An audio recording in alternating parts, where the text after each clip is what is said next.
5월 21일 셋째 주 일요 본문을 시작하도록 하겠습니다. 부처님 말씀 함께 하겠습니다. 안구따라 니까야 1권 19번경 잠부선품 1번 개송입니다.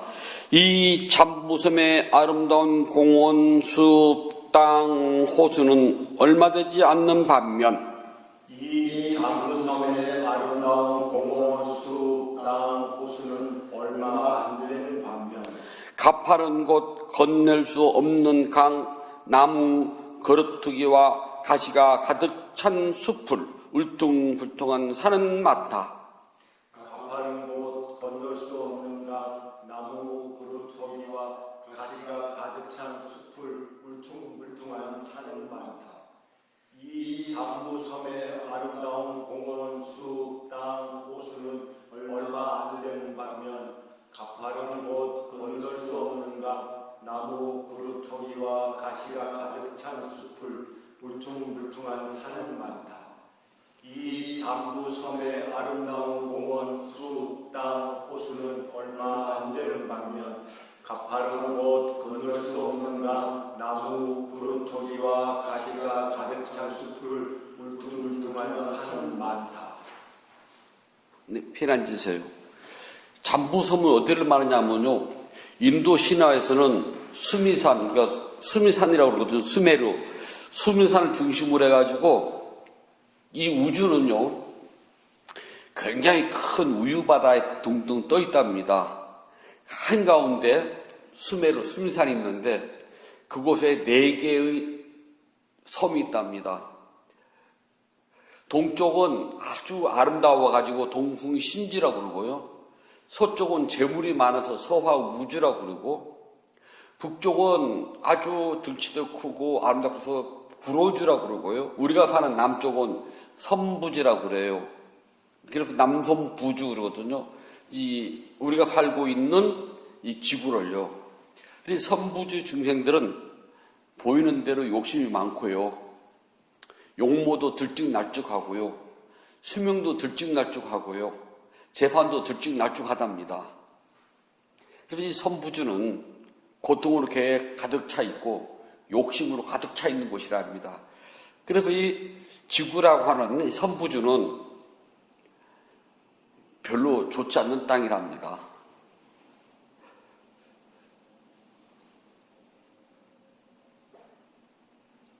부처님 당시 때에 인도가 있잖아요. 사람이 살 수 있는 곳이 얼마나 있다고 생각하세요? 인도는 지금도 시골을 돌아다니면 아직도 개발되지 않는 밀림이 동네에 있고 또 옆에 마을이 있고 그런 데가 많아요. 우리가 동물원에서 볼 수가 있는 코끼리, 원숭이, 치타, 여우, 늑대가요, 표범까지 인도는 그냥 마을을 어슬렁거리고 다닙니다. 그러니까 굳이 동물을 안 가도 그냥 다 보는 게 인도예요. 그런 곳이기 때문에 험악한 지형을 부처님께서 말씀하셨답니다. 사람들이 사람을 처음 볼 때 제일 먼저 보는 것이 뭐냐면 우리가 신언서판이라고 그래요. 처음에는 그 사람의 얼굴 용모를 봅니다. 호대라고 그러잖아요. 호대가 멀쩡한지 아니면 뭐가 이상이 있는지. 그 다음에 그 사람의 말투를 봅니다. 말이 예의를 갖추고 정중한지 아니면 말이 경박하고 예의가 없고 남을 비난해 흉보는지, 신언. 두 번째가 글씨를 본답니다. 글씨는 그 사람의 인품을 나타낸다 그래요. 그래서 글씨가 가지런하고 단정하면 그 사람이 제대로 된 사람이고, 글씨가 하늘을 향해서 날아가고 들쭉날쭉하면 제대로 배우지를 못한, 하긴 옛날에 글씨를 쓸 정도면은 양맞지 않으면 힘들잖아요. 그러니까 아무렇지 쓰는 게 아니거든요. 마지막은 그 사람 판이 뭘 말하냐면은 어느 가문이냐, 이제 양반 가문이냐, 아니 같은 양반 가문이지만은 권세를 잃어버리고 저 시골에 낙향을 했느냐, 아니면 그래도 저 어디 한양 근교에 빌붙고 살고 있느냐. 다산 정약용 선생이 귀향을 갑니다. 저 남쪽으로요. 그래서 서울 본가에 주기적으로 편지를 보내요. 뭐가 필요하니까 보내라. 아이들은 잘 있느냐 그렇게 해요. 그때 자기 그 아이들한테 편지를 씁니다. 우리나라는 한양 도성을 벗어나면은 무지몽매하고 정말 원시사회와 다름없이 살기가 힘드니 너희들은 어떤 일이 있어도 한양 신리를 벗어나지 않도록 하여라.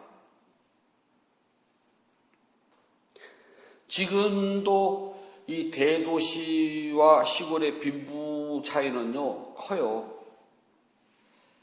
어저께 이제 법회를 가서 그저 스님하고요, 요즘 최고의 명당 어딘 줄 알아요? 그랬어요. 그 스님이 산을 이야기해가지고, 산에 시골로 내려가면 생활비가 없으면 더 들어가요. 요즘 최고의 명당은 어딘 것 같아요?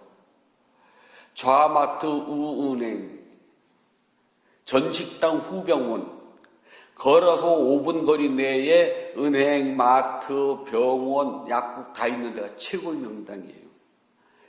차를 타고 5분 거리 내에 관국, 자기가 가고 싶은 뭐 동사무소, 파출소, 소방서가 있으면 좋아요. 큰 대형 병원이 차를 타고 30분 거리 내에 있으면 최고의 명당이에요. 시골에서는 차 없으면 심리에 한 번씩 왔다리 갔다라는 마을버스 타고서는 꼼짝도 못하고 어디 갑자기 사고 나면, 만약에 절에서 뭔가 일을 하다가 갑자기 가스가 똑 떨어졌거나 또는 뭐가 양력거리가 떨어졌어요. 저희 같으면은 5분 거리 내까지 불 잠깐 줄여도 갔다 오면 돼요. 거기서는 차 타고 가야 돼요. 시골에서는 부성리는 길을 못 겠지만 요즘 시골 사람 없어요. 스님 그랬거든요. 그래서 같은 판이라도요, 어디서 사냐가 중요해요. 그래서 신원서판을 먼저 따져본답니다. 첫 인상이 호되가 멀쩡한지, 입성은 옷을 깨끗하게 잘 입었는지, 그 다음에 하는 말이 정중하고 예의 있고 격식을 갖췄는지, 그 다음에 글은 또박또박 잘 쓰는지, 가문은 어딘지를 본답니다. 그래서 첫 번째 보는 게 용모를 봐요. 그래서 첫 인상이 좋으면은 그 사람과 대화를 하고 굳이 알아가는 과정을 거치지 않더라도요, 옷이 먹고 들어, 아이고, 첫인상이 서글서글하네요. 첫인상이 참하네요. 예를 들어서 내 아들이 결혼을 하겠다고 여자를 데리고 와서 집에 부모 인사시키려고 딱 데리고 왔는데, 그 여자아이가 장차 우리 집 며느리가 봤더니 아주 얼굴이 서글서글하고 굉장히 수건하게 생겼고 참해요. 그러면 말하지 않아도 일단 첫인상에서 옷이 먹고 들어가요. 근데 첫인상을 봤는데 굉장히 싸납게 생겼어요. 그러면은 50분 깎아먹고 들어가요. 그 사람이 사람을 소개할 때 첫인상이 굉장히 중요하거든요. 저는 마음속에 딱 들어간 것을 얼굴에서 거짓말을 못해요. 기분 나쁘면 즉시로 기분 나쁨이 쫙 나타나고, 좋으면 그 자리에서 광대뼈 승천을 해요. 어른스님들이 성찬아, 세상을 살려면 그래서는 안 된다. 네가 기분 나쁜 게 있어도 얼굴에 표시 좀 안 내고 좀 속으로 삭히렴. 그런데 너는 어떻게 즉각지로 얼굴에다 팍 나타내냐. 그러면 널 줄 아는 사람 아무도 없다. 늙으면 외롭고 쓸쓸해진다, 이 녀석아. 그랬거든요. 근데 타고난 품성이 어떻게 해요? 제가 싫어하는 말 중에 하나가 진정성이라는 말 제가 싫어하거든요. 뭘 할 때 진정성을 보여봐. 그런 말 상대가 저한테 해요. 내 진정성을 네가 어떻게 하니? 내가 지금 하고 있는, 지금 난 최선을 다해서 진정성을 보여주고 있어도요, 저쪽에서 안 받아들이면 빵점이에요. 반면에 제가 진정성을 보이지 않고요, 지금 이 자리를 모면하기 위해서 거짓말로 꾸며서 막 하더라도 저쪽에서는 그걸 진정으로 받아들이면 진정이잖아요. 그래서 저는 그 말 별로 신뢰를 안 해요. 그리고 하지 말라고 그래요. 내가 당신의 마음 모르고 당신은 내 마음 모르는데 내 속에 들어와 있는 것도 아니고 어떻게 진정성이라는 이야기를 해요? 이야기하고 있잖아요. 너 지금 진정성이 안 보인다 그러잖아요. 저희가 어렸을 때 뭐 잘못하면 어렸을 때 혼내주면서 너는 이만 진정성을 보이고자 진정성을 보이면 참여를 해. 잘못했다고. 근데 저는 정말 진정으로 잘못을 뉘우치고 지금 정말 잘못했다 하고 있는데 그렇게 말하면 저도 황당하잖아요. 그러면 저는 한마디 하거든요. 말릴 때 막 혼내더라도 스님이 제 뱃속에 들어오지 않았는데 제가 지금 스님한테 잘못했다고 용서를 구하는 것이 진정인데 또 진정이 아닌 줄 스님 어떻게 하십니까? 더 혼나죠. 그렇죠. 그 말 별로 안 좋아해요. 우리 다 경험 있잖아요.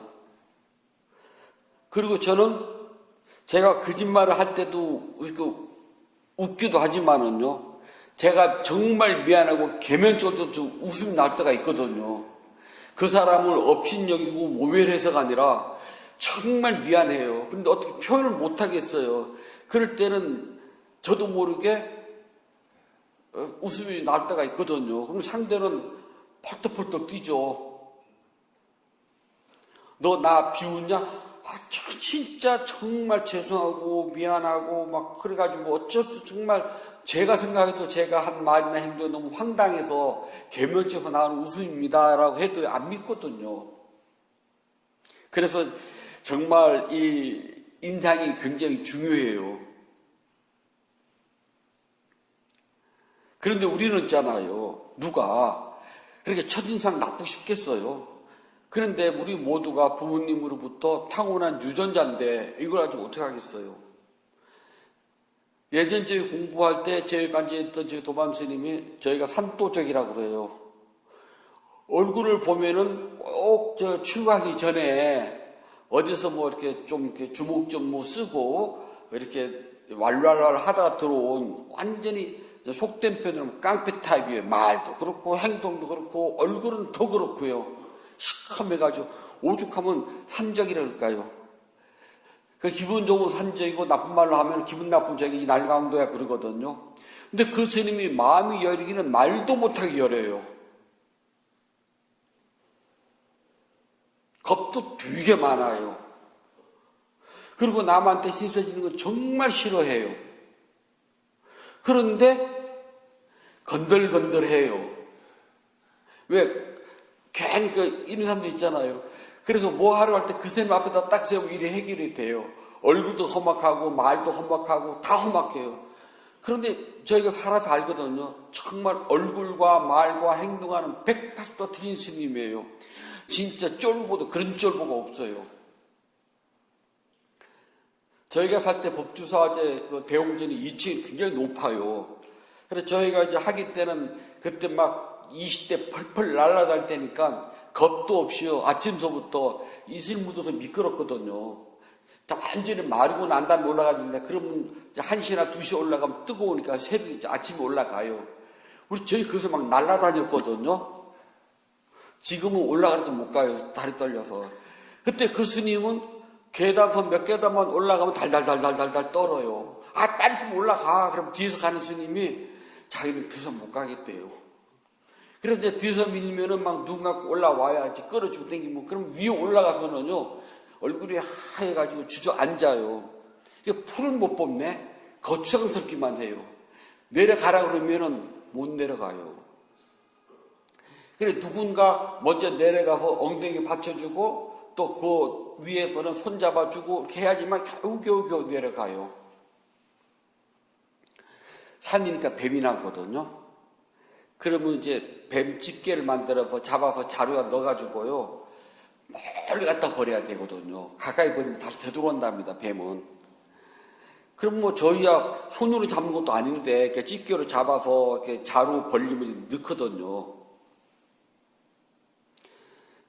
집게로 잡으라면 못 잡아. 달달달달 떨어요. 그럼 자루 벌려 그러면 자루도 못 벌려. 그런데 모양은 누가 봐도 있잖아요. 뱀 같은 그냥 손으로 턱 잡을 것 같고요. 아니 그냥 생짜는 잘근장을 씹어먹을 것 같죠. 영 딴판이랍니다.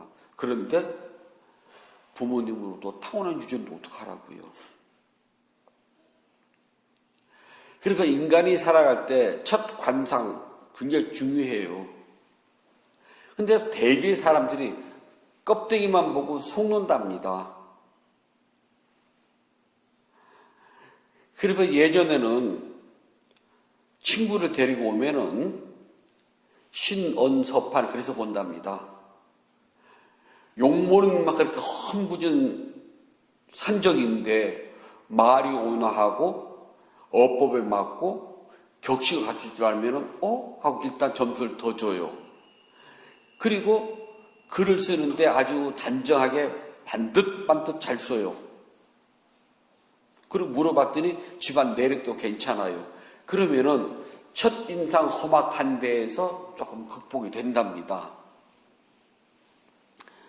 그래서 이제 회사 같은 데서 면접을 볼 때, 요즘은 면접을 볼 때 그 사람의 출신 학교, 그 다음에 뭐 성적, 그걸 보잖아요. 그걸 보고 뽑거든요. 정말 그 사람의 마음 씀씀이라든지 그런 거는 그거 볼 사람 없으니까.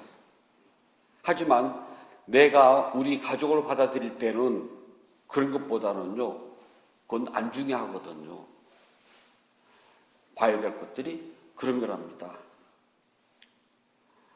그런데 우리가 흔히 하는 말로 있잖아요. 타고난 사주팔자는 못 바꾼다 그래요. 당연히 못 바꾸죠. 그럼 어떻게 바꿔요?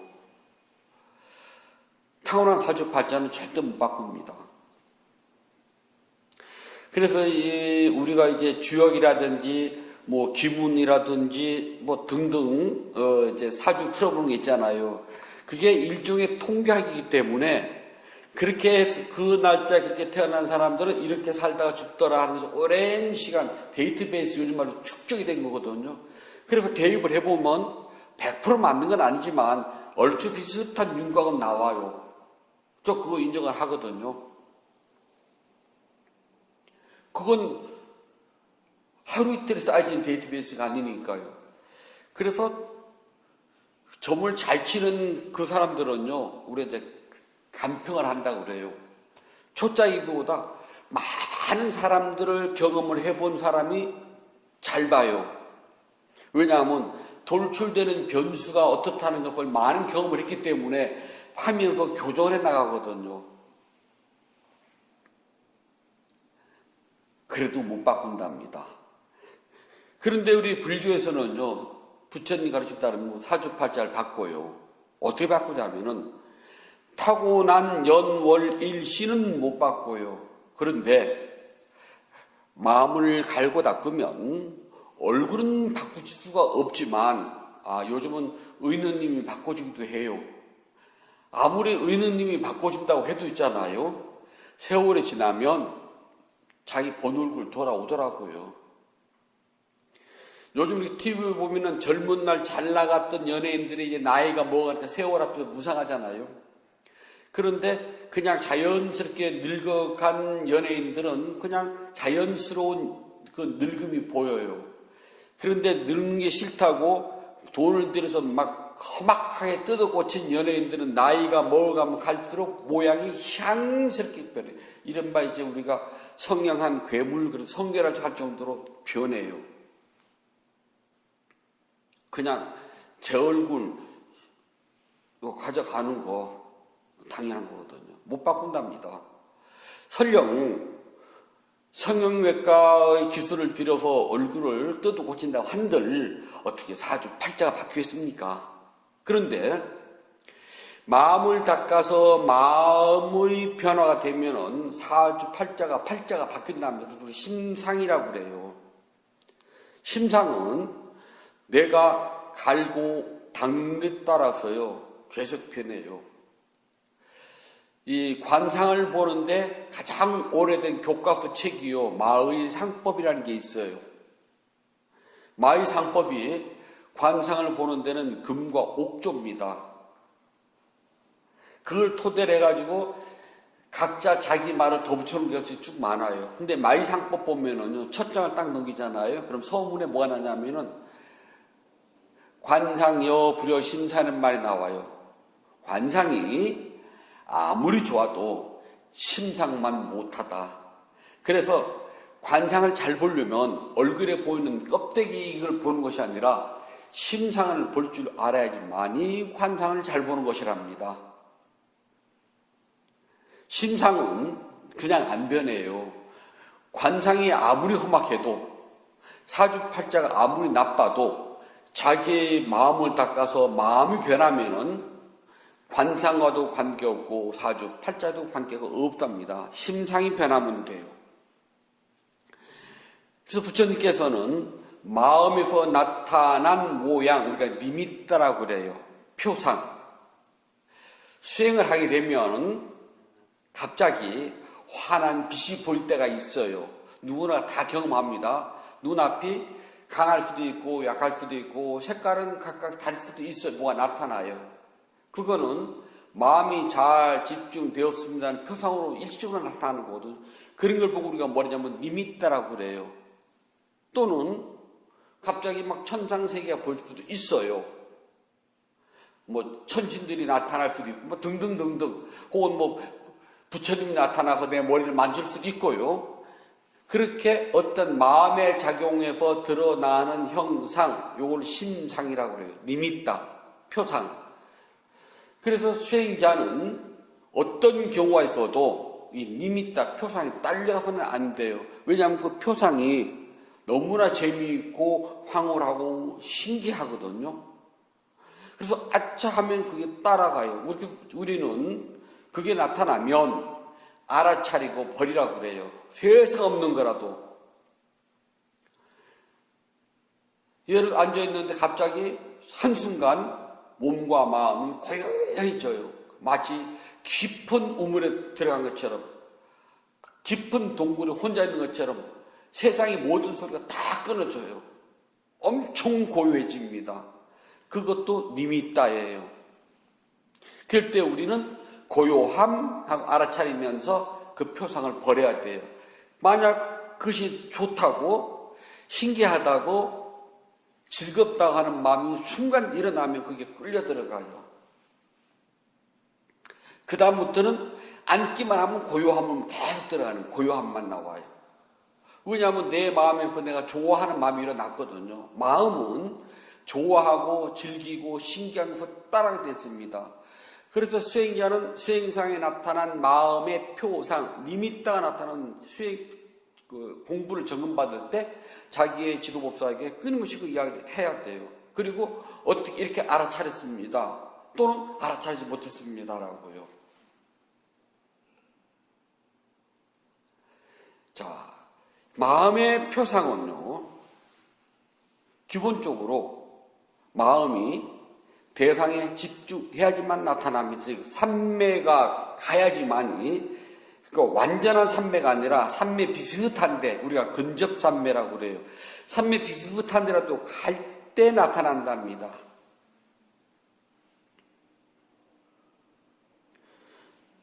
수행을 하다 보면은 나도 모르게 어느 날 갑자기 뭔가 지나간 과거에 대해서 진실로 정말 잘못을 느껴가지고 나도 모르게 막 눈물이 막 흘러낼 때가 있어요.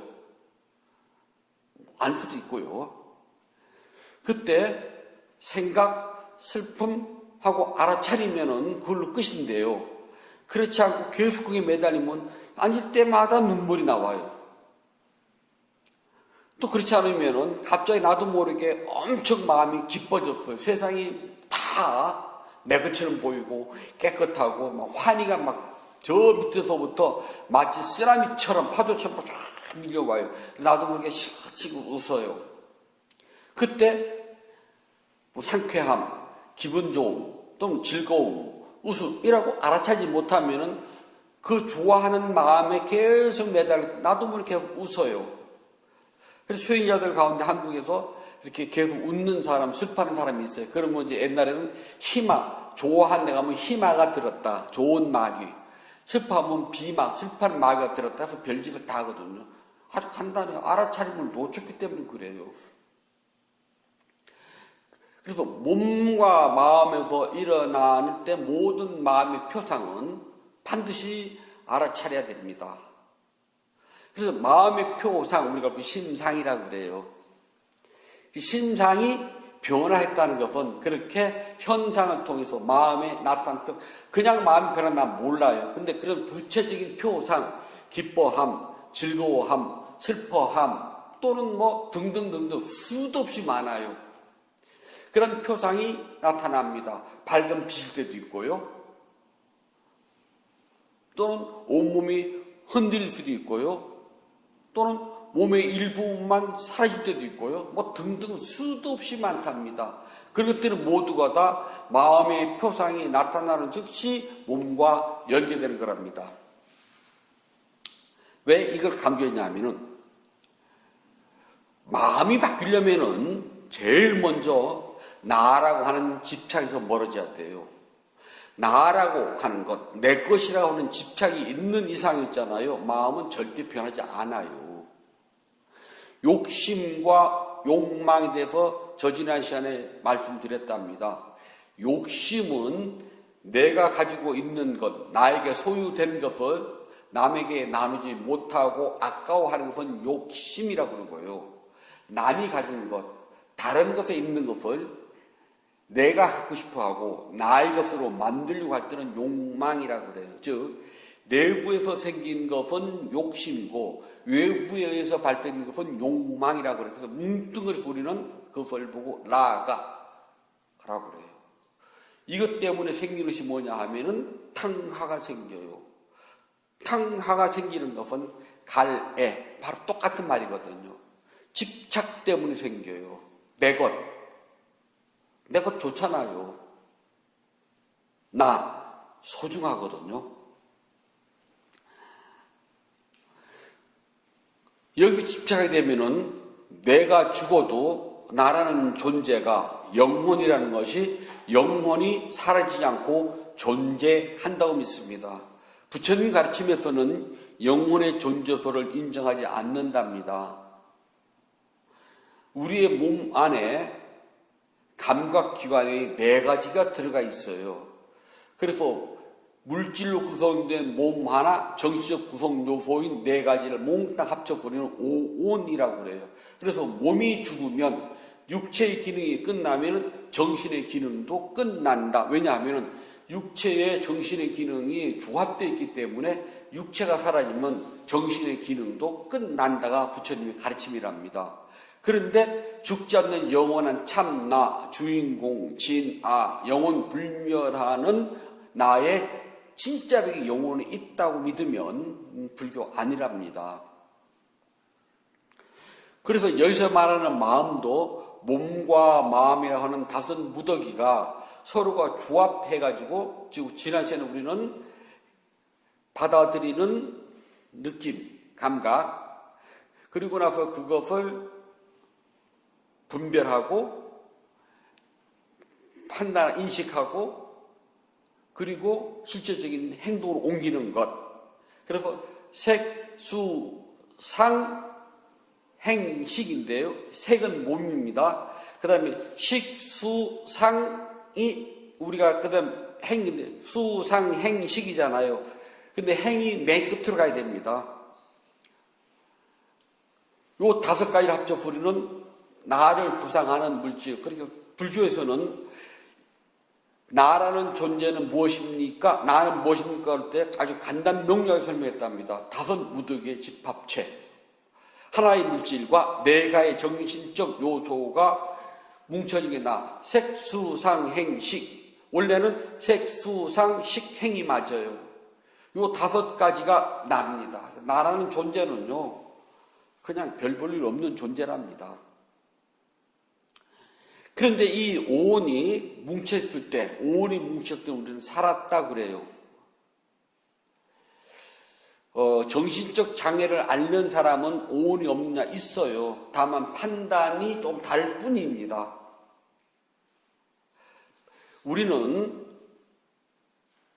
똥을 보고 냄새나고 더럽다고 할 수가 있는데 치매에 걸린 사람은 그 기능, 판단 작용이 잘못됐기 때문에 이걸 더럽다고 생각하지 않아요. 이것도 깨끗한 것이야. 그래서 손으로 주무른답니다. 그러니까 우리와 기능이 내가 이렇게 한다고 너도 그렇게 하는 건 없거든요. 그렇기 때문에 우리가 바쁠 때는 정신적 장애를 앓고 있다고 하지만 그 사람이 바쁠 때는 하나도 없어요. 앓는 것이. 그래서 누구든지 생명 가진 존재는 이 5가지 기능이 존재합니다. 가지고 있는 이상 살았다고 이야기를 해요. 생존했다고. 이것 중에서 하나가 없을 수가 없어요. 그럴 때는 우리가 뭐라 그러느냐? 죽었다라고 이야기를 한답니다.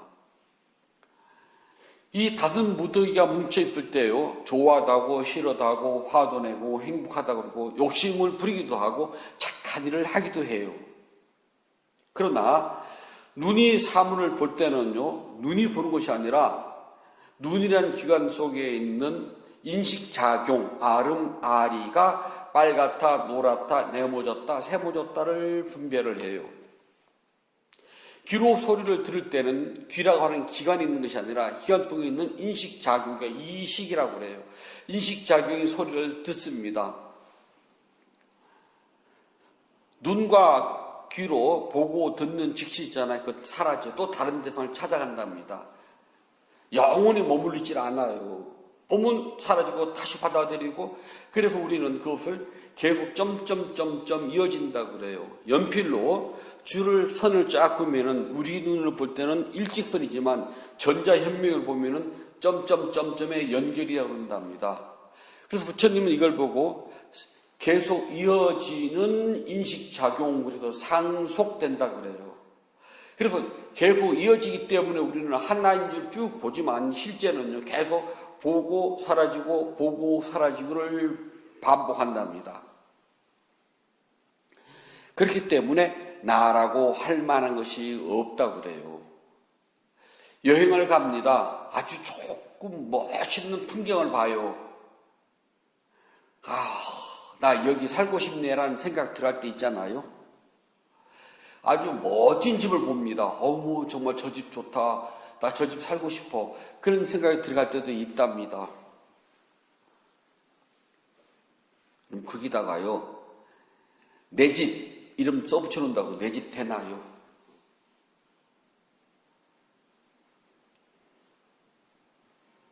안 돼요. 절대 될 수 없거든요. 우리는 5개의 몸의 구성요소, 5무더기, 하나의 몸과 물질 구성과 4개의 정신작용이 내 것이라고 간판 다 써붙여놨어요. 눈 성찬거, 귀 성찬거, 코 성찬, 혀 성찬, 몸 성찬, 그렇게 해요. 이렇게 써붙여 놓는다고 내 것이냐고요. 죽으면은요, 썩은 나무 토막만도 못해요. 아무도 안 가져가요. 살아있을 때는 멋있는 사람을 보면은 한 번 더 보고 싶어요. 죽은 시체가 되면요, 역겨워서 안 봐요. 부모님이 돌아가시면은 애달다 어쩔 수 없지만요, 이제 지금은 냉동창고로 들어가니까 냄새가 안 나요. 예전에는 집에서 장례를 치를 때는요, 집에서 며칠을 냅두면 있잖아요, 시뻘건 물이 줄줄줄 흘러내려와요. 그리고 그 물이 몸에 묻으면 냄새가 쉽게 지지도 않아요.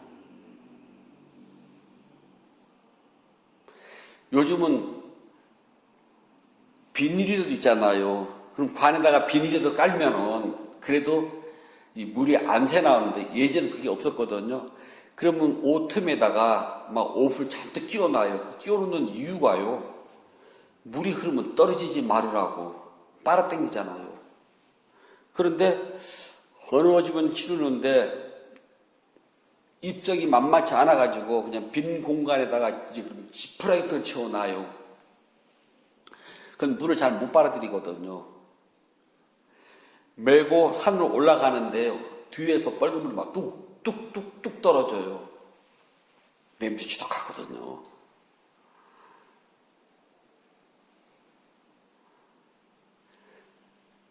자식들도 있잖아요. 근처 안 가려고 그래요. 예전에는 이제 장례를 치르면은 지위에 따라서 장례기가 다 달라져요. 그래서 품계가 높으면 달을 지나가요. 5월, 지금 4월 달이잖아요. 아직 4월 초하루면은 4월 달을 지나가서 5월 달에 장례를 치러요.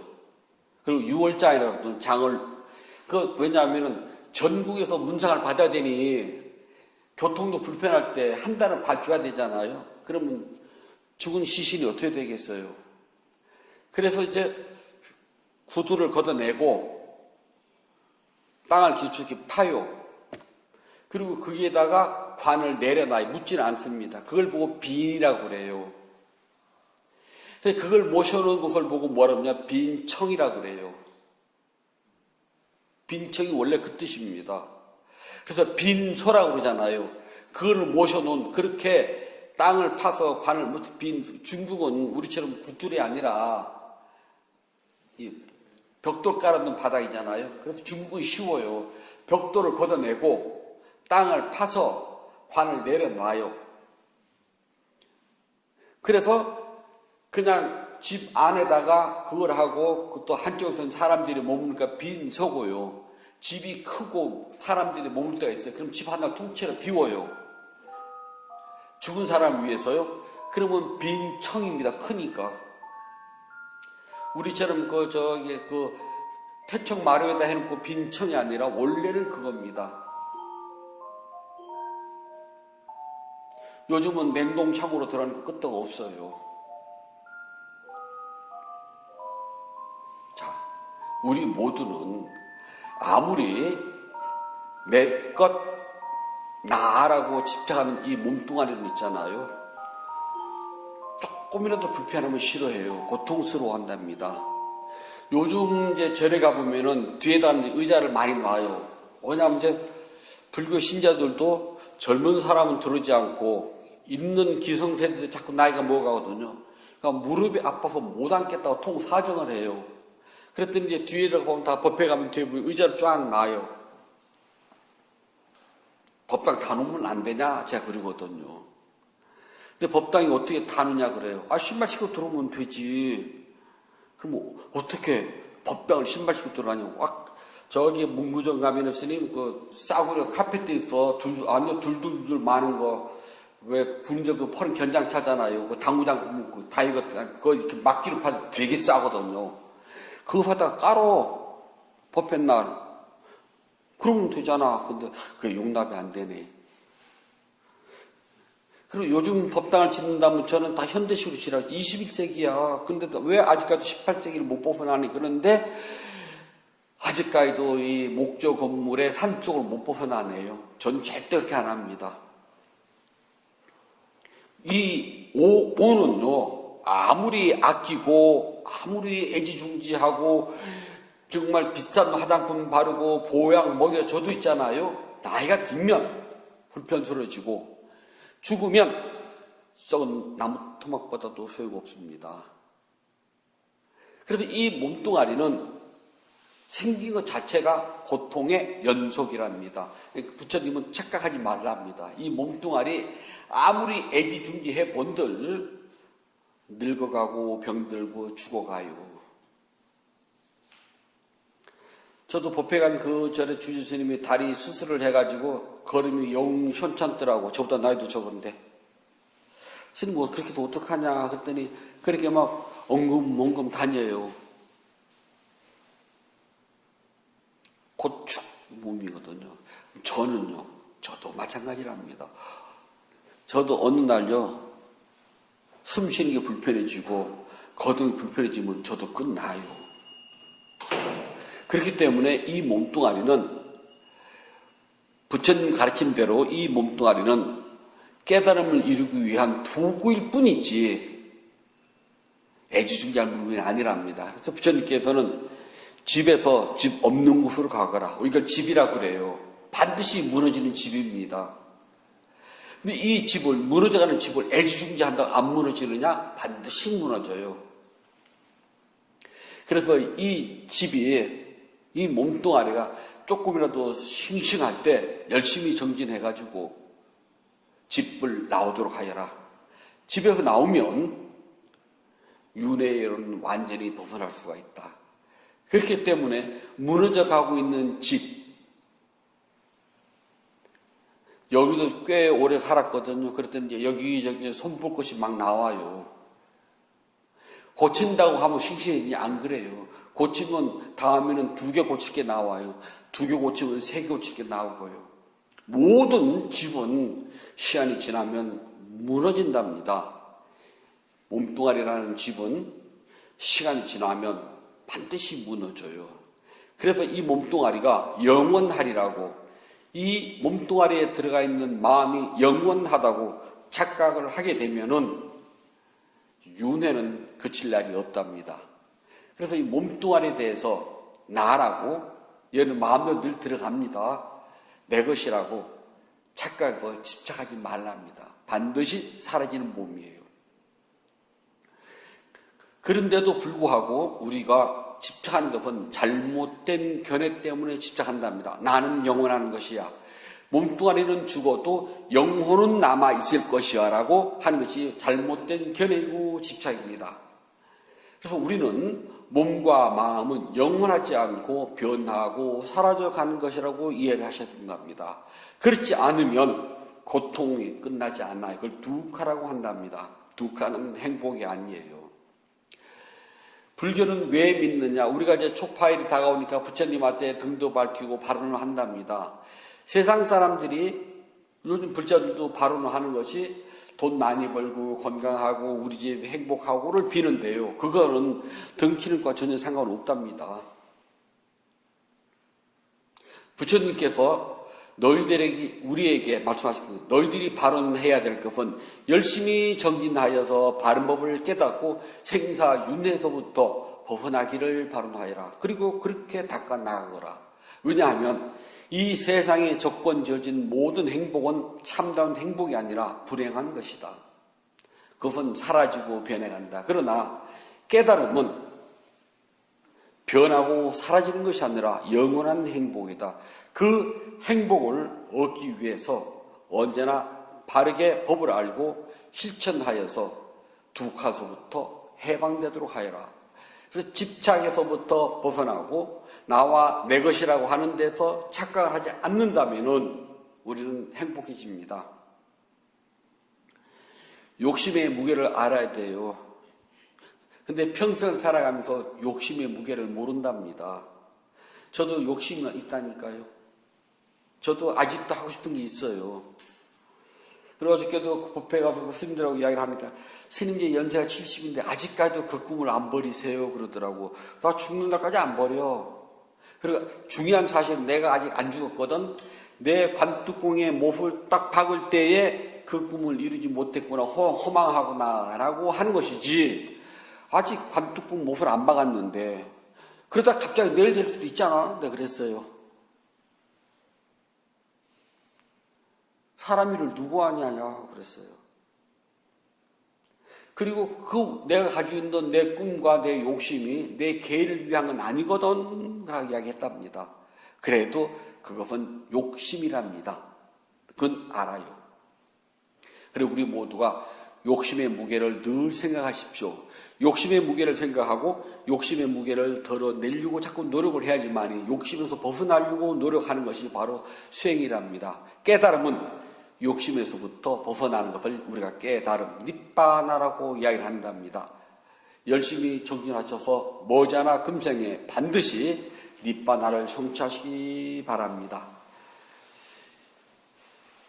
여기 이제 보면은 이 마지막 개성에 무지몽매한 멸려차라는 말이 나오잖아요. 멸려차는 인도말인데요. 이걸 웅얼 한다는 소리입니다. 중얼중얼한다. 우리가 중국 사람들 말할 때 쏠라쏠라 한다 그러잖아요. 알아듣지 못하는 말. 그러니까 아리안 종족이 아니라 여기 있는 드라비다 종족들인데 그들이 아리아 말이 아니라 자기네들 사투리로 자기 나라 자기 말로서 막 하기 때문에 아리안 종족들이 원주민 말을 못 알아들어요. 그래서 우물우물 한다 그래서 멸려차라고 했던 겁니다. 부처님께서 말씀해 주셨습니다. 앙구따라 니까야 잠부선품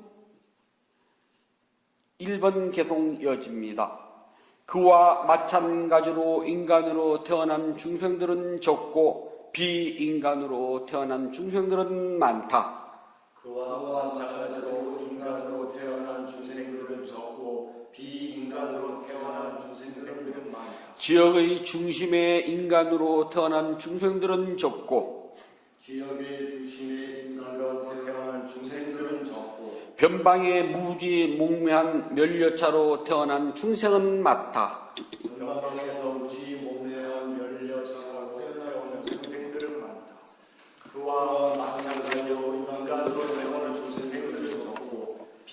인간으로 태어난 중생들은 많다. 지역의 중심에 인간으로 태어난 중생들은 적고 변방에서 무시몽매한 멸려차고 태어난 중생들은 많다. 그와 마찬가지로 인간으로 태어난 중생들은 적고 비인간으로 태어난 중생들은 많다. 지역의 중심에 인간으로 태어난 중생들은 적고 변방에서 무지몽매한 멸려차로 태어난 중생들은 많다.